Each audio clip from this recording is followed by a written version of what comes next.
Lo pernah mikir gak sih, gimana kalau sosok yang paling ditakutin umat manusia itu sebenarnya udah ada dari dulu, dan sekarang lagi dikurung di tempat yang gak bisa dijangkau manusia biasa?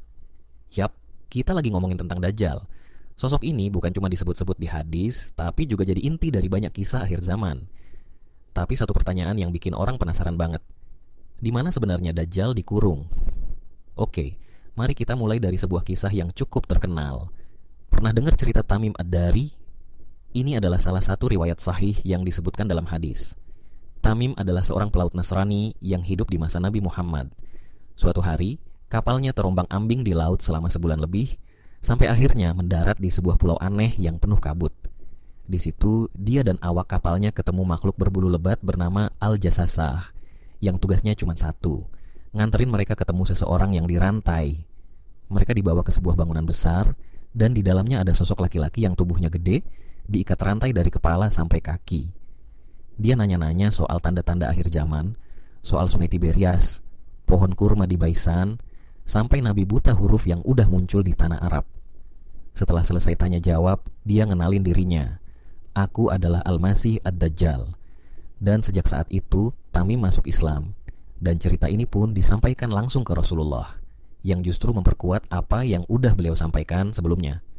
Nah, dari kisah ini, banyak ulama meyakini bahwa Dajjal saat ini masih hidup dan dikurung di sebuah pulau terpencil. Tapi, pulau mana? Disinilah mulai muncul berbagai spekulasi. Ada yang percaya Dajjal dikurung di Laut Mediterania, di antara Yunani dan Turki. Ada juga teori lain yang jauh lebih gila. Dajjal dikurung di area yang dikenal dengan nama Segitiga Bermuda. Yap, daerah ini udah jadi legenda dunia karena ratusan kapal dan pesawat yang hilang secara misterius.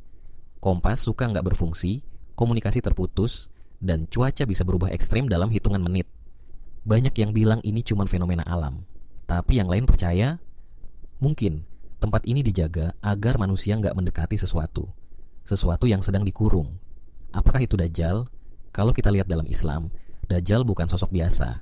Dia bukan jin, bukan manusia biasa, tapi makhluk fitnah. Fitnah terberat dalam sejarah umat manusia.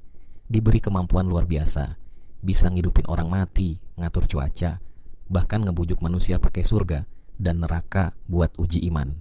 Dan itu alasan kenapa dia dikurung, karena kalau dibebaskan sebelum waktunya, bisa ngacauin dunia sebelum skenario akhir zaman dimulai.